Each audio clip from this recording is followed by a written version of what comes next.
Sono numeri terribili, siamo passati dal 2022 con 883 casi di aggressione in Veneto a 25.000 e quasi 26.000, vuol dire il 300% in più. Dall'altro c'è da dire che ci rallegriamo poco perché dover spendere 4 milioni di euro per poter difendere i nostri operatori significa che è un mezzo fallimento, cioè questo paese deve andare giù con la mano pesante nei confronti degli aggressori dei sanitari. Noi comunque vogliamo difendere i nostri operatori, li difendiamo con tutta una serie di dispositivi e misure che mettiamo in campo. I braccialetti che potranno essere indossati dagli operatori che lavorano nei reparti critici. Questo è una delle idee, quindi un braccialetto, uno smart watch, definiamolo così, che ha una chiamata di emergenza, riesce a registrare, ti geolocalizza e quindi riesce a dare modo all'operatore di fare la chiamata senza dover prendere in mano un telefono e digitare, diciamo, magari i numeri della pronta emergenza. Dall'altro anche webcam, e questo è un progetto a latere sperimentale con gli operatori che possono anche filmare l'eventuale aggressione perché hanno, diciamo, direttamente sulla divisa, sul camice, ovviamente la webcam. Fatto un deterrente, è una cosa che avete preso spunto da qualche parte, o siete i primi a farla? Ma in Italia siamo in assoluto i primi anche a fare questa delibera, fra l'altro nella giornata diciamo, della difesa degli operatori dalle aggressioni, è la giornata nazionale proprio dedicata a loro. E penso che questo progetto, che è pur sperimentale, ma parte col piede giusto, con molte risorse, 4 milioni di euro, più o meno avremo 7.000 operatori, quelli diciamo al fronte, definiamoli così, su reparti diciamo nevralgici che avranno dispositivi e quindi io spero che possano essere anche fare anche un'azione deterrente perché è quella alla quale noi puntiamo. Oggi sappiamo che il problema delle aggressioni è uno dei problemi, insomma, che rispetto anche al problema della carenza del personale, che sappiamo è trasversale, insomma, va a incidere.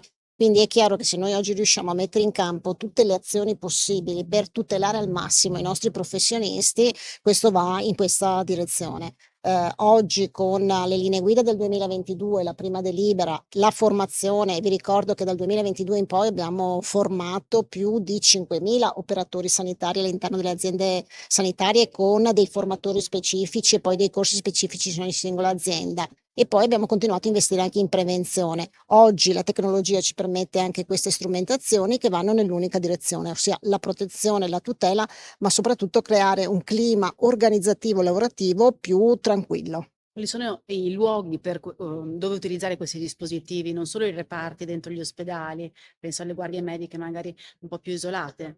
Ma allora, la delibera appunto individua un tavolo di lavoro permanente, un tavolo permanente per quanto riguarda la sicurezza degli operatori sanitari, con varie, diciamo così, insomma, professionalità sempre interne, andrà a individuare anche le aree e i servizi a rischio, che noi immaginiamo siano sicuramente i pronti soccorsi, le maggiori aggressioni avvengono nei pronti soccorsi, ma possono essere tutti quelli legati alla salute mentale, CSM, come la guardia medica, ossia l'assistenza quella esterna, pensiamo a qualche struttura, qualche guardia medica in qualche zona insomma di montagna o comunque insomma isolata, come possono essere anche altri servizi, altre aree. Sarà la singola azienda sanitaria, la direzione con i propri professionisti all'interno che individuerà chi e dove dotare di questa strumentazione. Penso di aver fatto anche non solo il promotore ma anche il provocatore, visto considerato che nel 2018 abbiamo assunto 300 medici laureati ma non specializzati per dire guardate che qui stanno finendo i medici. Il ministro Bernini ha fatto un ottimo lavoro, si è rotto un fronte non facilmente diciamo, affrontabile. Adesso io spero che si possano veramente selezionare i nuovi medici sul campo, facciamoli studiare, se non passano gli esami andranno a casa, come è sempre accaduto per tutti gli studenti universitari. Io frequentavo delle università dove non c'era test di ingresso, ma si partiva in 100 e ci si laureava in 20, 30, non di più.